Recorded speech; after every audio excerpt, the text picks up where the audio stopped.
नमः शिवाय। ओम नमः शिवाय। मेरे प्यारे भाइयों, बहनों, माताओं व बंधुओं, आप सभी का मेरे YouTube चैनल शिव परिवार में हार्दिक स्वागत है। बंधुओं, आज हम श्रवण करेंगे 16 सोमवार व्रत कथा। मृत्यु लोक में विवाह करने की इच्छा करके एक समय श्री भूतनाथ महादेव जी माता पार्वती के साथ पधारे। वहां वे भ्रमण करते करते विद्रम देशागत अमरावती नाम की एक अति रमणीक नगरी में पहुंचे। अमरावती नगरी अमरापुरी के सदृश सब प्रकार के सुखों से परिपूर्ण थी।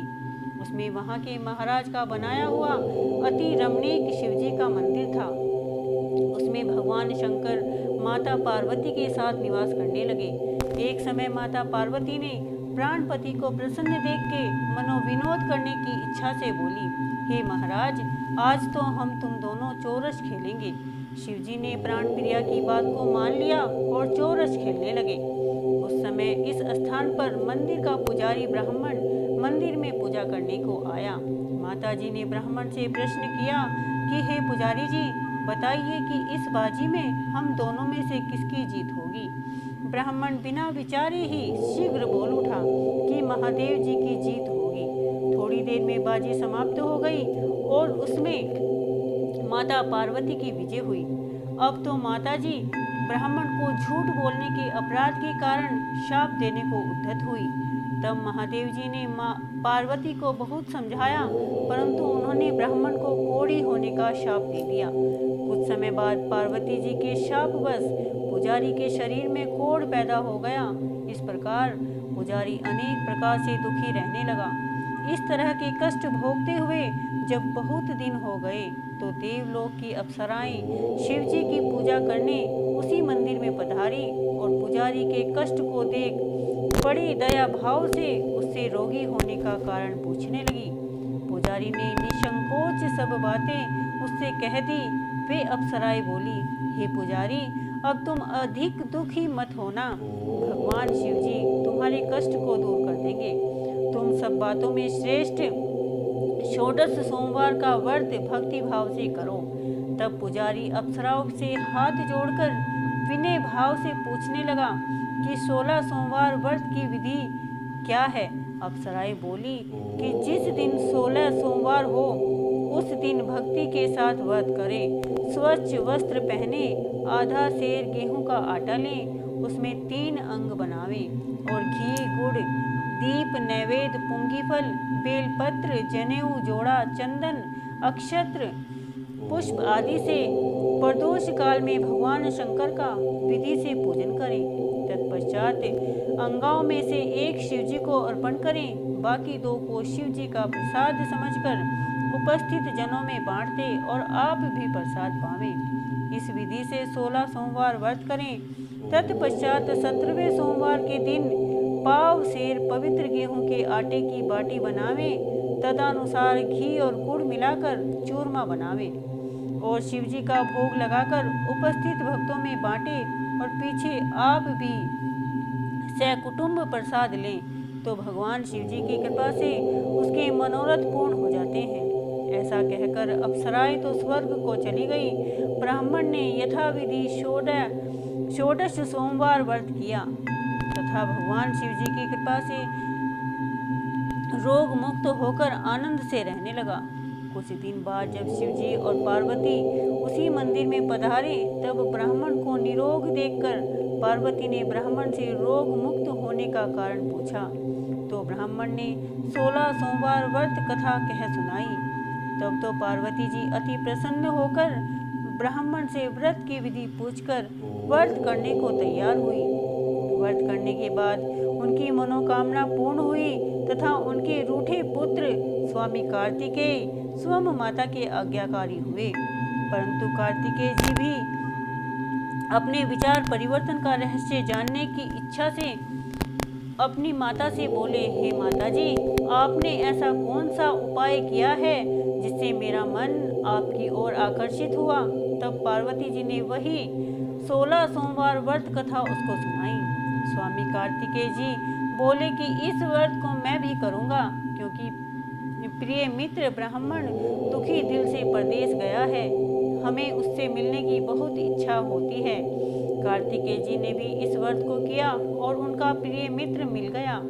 मित्र के इस आकस्मिक मिलन का भेद कार्तिकेय जी ने पूछा तो वे बोले, हे मित्र, हमने तुम्हारे मिलने की इच्छा करके 16 सोमवार का व्रत किया था। अब तो ब्राह्मण मित्र को भी अपने विवाह की बड़ी इच्छा हुई। कार्तिकेय जी से व्रत की विधि पूछकर और यथाविधि व्रत किया। व्रत के प्रभाव से जब वह किसी कार्यवश विदेश गया, वहाँ के राजा की लड़की का स्वयंवर था। राजा ने प्रण किया था कि जिस राजकुमारी के गले में सब प्रकार श्रृंगारित हथीनी माला डालेगी, मैं उसी के साथ प्यारी पुत्री का विवाह कर दूंगा। शिव जी की कृपा से ब्राह्मण भी स्वयंवर में देखने की इच्छा से राजसभा में एक ओर बैठा था। नियत समय पर हथिनी आई और उसने जयमाला उस ब्राह्मण के गले में डाल दी। राजा की प्रतिज्ञा के अनुसार बड़ी धूमधाम से कन्या का विवाह उस ब्राह्मण के साथ कर दिया और ब्राह्मण को बहुत सा धन और सम्मान देकर संतुष्ट किया। ब्राह्मण सुंदर राजकन्या पाकर सुख से जीवन व्यतीत करने लगा। एक दिन राजकन्या ने अपने पति से प्रश्न किया, हे प्राणनाथ, आपने ऐसा कौन सा भारी पुण्य किया है जिसके प्रभाव से हथिनी ने सब राजकुमारों को छोड़कर आपको वरण किया है? ब्राह्मण बोला, हे प्राण प्रिय, मैंने अपने मित्र कार्तिकेय के कथा अनुसार 16 सोमवार का व्रत किया था, जिसके प्रभाव से मुझे तुम जैसी रूपवान और लक्ष्मी की प्राप्ति हुई है। व्रत की महिमा को सुनकर राजकन्या को बड़ा आश्चर्य हुआ और वह भी पुत्र की कामना करके व्रत करने लगी। शिव जी की दया से उसके गर्भ से एक अति सुंदर, सुशील, धर्मात्मा और विद्वान पुत्र का जन्म हुआ। माता पिता दोनों उस देव पुत्र को पाकर अति प्रसन्न हुए और उनका लालन पालन भली प्रकार से करने लगे। जब पुत्र समझदार हुआ तो एक दिन अपने माता से प्रश्न किया कि माँ, तूने कौन सा तप किया है जो मेरे जैसा पुत्र तेरे गर्भ से उत्पन्न हुआ है? माता ने पुत्र का प्रबल मनोरथ जान के अपने किए हुए 16 सोमवार व्रत की विधि को पुत्र से कह सुनाया। पुत्र ने ऐसे सरल और सब मनोकामनाओं को पूर्ण करने वाला व्रत सुना तो वह भी इस व्रत का राज्य अधिकार पाने की इच्छा से हर सोमवार को यथाविधि व्रत करने लगा। उसी समय एक देश के वृद्ध राजा के दूतों ने आकर उसको एक राजकन्या के लिए वरण किया। राजा ने अपनी पुत्री का विवाह ऐसे सर्वगुण संपन्न ब्राह्मण युवक के साथ करके बड़ा सुख प्राप्त किया। वृद्ध राजा के दिवंगत हो जाने पर यही ब्राह्मण बालक गद्दी पर बैठाया गया, क्योंकि दिवंगत भूप के कोई पुत्र नहीं था। राज्य का अधिकार होने पर भी ब्राह्मण पुत्र अपने 16 सोमवार के व्रत को करता रहा। जब 17वां सोमवार आया तो विप्र पुत्र ने अपनी प्रियतमा से सब पूजन सामग्री लेकर शिवालय में चलने के लिए कहा, परंतु प्रियतमा ने उसकी आज्ञा की परवाह नहीं की। दास दासियों द्वारा सब सामग्रियां शिवालय भिजवा दी गई और आप नहीं गई। तब राजा ने शिव जी का पूजन समाप्त किया। तब एक आकाशवाणी राजा के प्रति हुई कि हे राजा, तू अपनी इस रानी को राजमहल से निकाल दे, नहीं तो तेरा सर्वनाश कर देगी। वाणी को सुनकर राजा के आश्चर्य का ठिकाना नहीं रहा और तत्काल ही मंत्रागृह में जाकर अपने सभासदों को बुलाकर पूछने लगा कि हे मंत्रियों, मुझे आज शिवजी की आकाशवाणी हुई है कि राजा, तू अपनी इस रानी को निकाल दे, नहीं तो तेरा सर्वनाश कर देगी। मंत्री आदि सब बड़े विस्मय और दुख में डूब गए, क्योंकि जिस कन्या के राज मिला है, राजा उसी को निकालने का जाल रचता है। यह कैसे हो सकता है? अंत में राजा ने उसे अपने यहाँ से निकाल दिया। रानी दुखी हृदय भाग्य को कोसती हुई नगर के बाहर हो गई। बिना पद त्राण, फटे वस्त्र पहने, भूख से दुखी धीरे धीरे चलकर एक नगर में पहुंची। वहां एक बुढ़िया सूत काटकर बेचने को जा रही थी। रानी की करुणा दशा देखकर बोली, चल तू मेरा सूत बिकवा दे, मैं वृद्ध हूँ, भाव नहीं जानती हूँ। ऐसी बात बुढ़िया की सुन रानी ने बुढ़िया के सर से सूत की गठरी उतारी और अपने सर पर रख ली। थोड़ी देर बाद ऐसी आंधी आई और बुढ़िया का सूत पोटली के सहित उड़ गया। बेचारी बुढ़िया पछताती रह गई और रानी को अपने साथ से दूर रहने को कह दिया। अब रानी एक तेली के घर गई तो तेली के सब मटके शिवजी के प्रकोप से चटक गए। ऐसी दशा देख तेली ने रानी को अपने घर से निकाल दिया। इस प्रकार रानी अत्यंत दुख पाती हुई सरिता के तट पर गई तो सरिता का समस्त जल सूख गया। तत्पश्चात रानी एक वन में गई। वहां जाकर सरोवर में सीढ़ी से उतर पानी पीने को गई तो उसके हाथ से जल स्पर्श होते ही सरोवर का नील कमल जल असंख्य कीड़ों में गंदा हो गया। रानी ने भाग्य पर दोषारोपण करते हुए उस जल को पान करके पेड़ की शीतल छाया में विश्राम करना चाहा। वह रानी जिस पेड़ के नीचे जाती उस पेड़ के पत्ते तत्काल ही गिरते गए। वन सरोवर जल की ऐसी दशा देखकर गऊ चराते ग्वालों ने अपने गोसाई जी से, जो उस जंगल में स्थित मंदिर के पुजारी थे, सो सब बातें कही। गोसाई जी के आदेश अनुसार ग्वाले रानी को पकड़कर गोसाई के पास ले गए। रानी की मुख क्रांति और शरीर की शोभा को देख गोसाई जान गए, यह अवश्य ही कोई विधि की गति की मारी हुई कुलीन अबला है। ऐसा सोच पुजारी जी ने रानी के प्रति कहा कि हे पुत्री, तुमको मैं अपनी पुत्री के समान रखूंगा। तुम मेरे आश्रम में ही रहो, मैं तुमको किसी प्रकार का कष्ट नहीं होने दूंगा। गोसाई के ऐसे वचन सुनकर रानी को धीरज हुआ और आश्रम में रहने लगी। परंतु आश्रम में रानी जो भोजन बनाती उसमें कीड़े पड़ जाते, जल भर के लाती तो भी कीड़े पड़ जाते।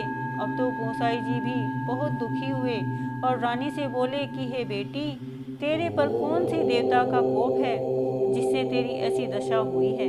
पुजारी की बात सुनकर रानी ने शिवजी की पूजा करने में न जाने की कथा सुनाई। तो पुजारी शिवजी महाराज से अनेक प्रकार से स्तुति करने लगे और रानी के प्रति बोले कि हे पुत्री, तुम सब मनोरथों को पूर्ण करने वाले 16 सोमवार व्रत को करो, उसके प्रभाव से अपने कष्ट से मुक्त हो जाओगी।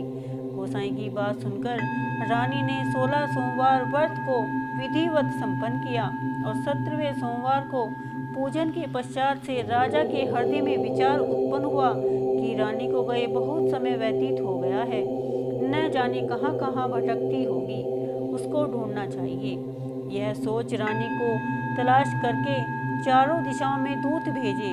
वे तलाश करते हुए पुजारी के आश्रम में रानी को पाकर पुजारी से रानी को मांगने लगे, परंतु पुजारी ने उनसे मना कर दिया और कहा कि तुम चुपचाप लौट जाओ और जाकर अपने महाराज के सामने सब बातें बताना।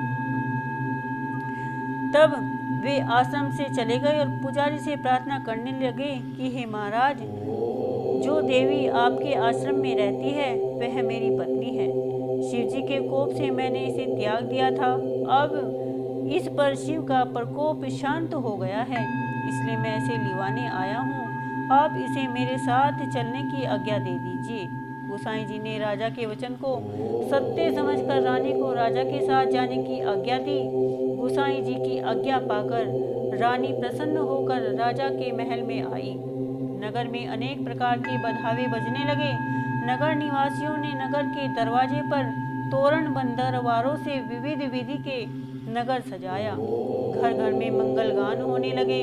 पंडितों ने विविध वेद मंत्रों का उच्चारण करके अपनी राज रानी का आह्वान किया। ऐसी अवस्था में रानी ने पुनः अपनी राजधानी में प्रवेश किया। महाराज ने अनेक तरह से ब्राह्मणों को दान आदि देकर संतुष्ट किया। याचकों को धन धान्य दिया। नगर में स्थान स्थान पर सदा व्रत खुलवाए, जहाँ भूखों को खाने को मिलता था। इस प्रकार से राजा शिवजी की कृपा का पात्र हो राजधानी में रानी के साथ अनेक तरह के सुखों को भोग करते हुए 16 सोमवार व्रत करने लगा। विधिवत शिव पूजन करते हुए लोक में अनेक सुखों को भोग कर उसके पश्चात शिवपुरी को पधारा। ऐसे ही जो मनुष्य मनसा वाचा कर्मणा द्वारा भक्ति सहित 16 सोमवार का व्रत विधि पूर्वक करता है, वह इस लोक में समस्त सुखों को भोग कर अंत में शिवपुरी को प्राप्त होता है। यह व्रत सब मनोरथों को पूर्ण करने वाला है। बोलो शंकर भगवान की जय। जय शिव ओमकारा स्वामी जय शिव ओमकारा। ब्रह्मा विष्णु सदा शिव हरिदांगी धारा। ओम जय शिव ओमकारा। एकानन चतुरानन पंचानन राजे। स्वामी पंचानन राजे। हन शासन गरुरासन वृषवाहन साजे। ओम जय शिव ओमकारा। दो भुज चार चतुर्भुज 10 भुज अति शोहे। स्वामी 10 भुज अति शोहे।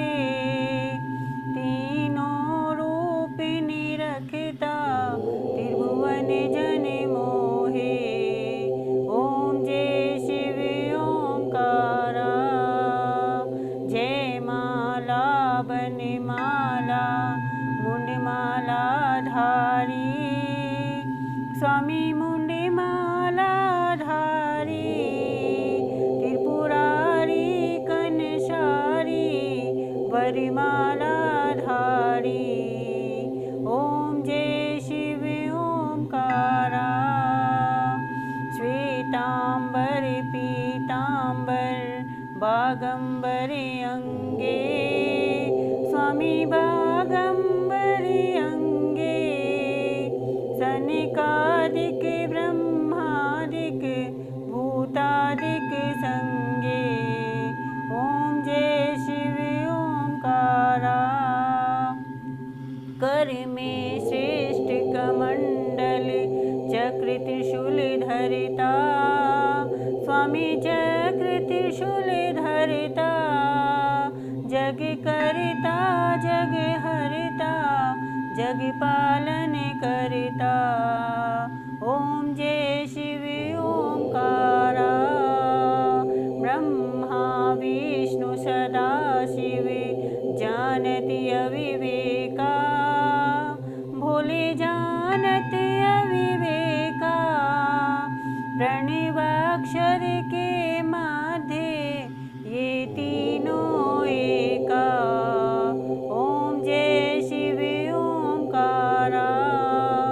जय गुण आरती शिव की जो कोई नर गावे। स्वामी प्रेम सहित गावे। कहते शिवानंद स्वामी सुख संपत्ति पावे। ओम जय शिव ओमकारा। बोलो शंकर भगवान की जय। बोलो मैया पार्वती